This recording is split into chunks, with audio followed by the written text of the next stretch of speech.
Hi hello friends, welcome to கணேஷ்னா அவங்க பிரியா செலக்கும் ஹாப்பி மார்னிங். இன்றைக்கி birthday and wedding day celebrate பண்ணுற எல்லாருக்கும் நம்ம சேனல் சார்பாக வாழ்த்துக்கள் சொல்லலாம். எஸ், அஃப்கோர்ஸ் பிரவீன் மேனேஜரோட ரெசார்ட் சீரீஸ் முடிவடை போகுது அப்படின்னு சொல்லி லாஸ்ட் மந்த்தே வீடியோவில் சொல்லியிருந்தேன். எஸ், நேத்தோட வந்து பார்த்திங்கன்னா ரெசார்ட்டோட வெப் சீரிஸோட ஷூட்டிங் வந்து முடிஞ்சாச்சு. அஃபிஷியலாக வந்து அப்டேட்மே வந்தாச்சு.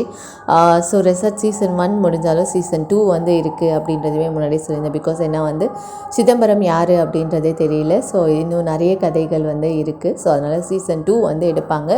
பட் ஆனால் கொஞ்சம் கேப் விட்டு தான் எடுப்பாங்க. மேபி ஒரு 6 மந்த் இல்லைனா வந்து 1 இயர் கூட சம்டைம்ஸ் வந்து எடுத்துக்கிறதுக்கு நிறைய வாய்ப்புகள் இருக்குது. பிகாஸ் நம்ம விஜய் டிவியில் குளோபல் வில்லேஜஸில் இன்னொரு சீரியல் பண்ண போகிறாங்க. அது வந்து நம்ம பிரவீன் மேனேஜர் தான் டைரக்ட் பண்ண போகிறாரு. ஸோ கண்டிப்பாக இது வந்து கொஞ்சம் டைம் எடுத்து தான் வரும் அப்படின்றதுமே வந்து தெரிஞ்ச விஷயந்தான். எனிவே, ஸோ ரொம்ப ஒரு சூப்பராக வந்து சீசன் 1, அதாவது ரெசார்ட் வெப் சீரிஸில் வந்து ரொம்ப ரிஸ்க்கான விஷயங்களும் நிறைய இருந்தது. அது எல்லாமே வந்து சவாலாக எடுத்து நம்ம பிரவீன் மேனேஜர் வந்து சூப்பராக பண்ணி முடிச்சிருக்காரு. அவருக்குமே வாழ்த்துக்கள் சொல்லலாம். ஸோ இப்போ அதுக்கடுத்து வந்து கேப் இருக்க போகுது. அதில் சீரியல் பண்ண போகிறாரு. ஸோ பேக் டு பேக் அவர் சைட்லேருந்து அடுத்தது அப்டேட்ஸ் எல்லாமே நம்ம சேனலில் கொடுக்குறேன். ஸோ நம்ம சேனல் மறக்காமல் ஃபாலோ பண்ணிவிட்டு நோட்டிஃபிகேஷன் பெல்லை ப்ரெஸ் பண்ணிக்கோங்க. ஸோ ரெசார்ட் நீங்கள் பார்ப்பீங்களா அப்படின்றத கமெண்ட் செக்ஷனில் சொல்லுங்கள். தேங்க்யூ, பாய்.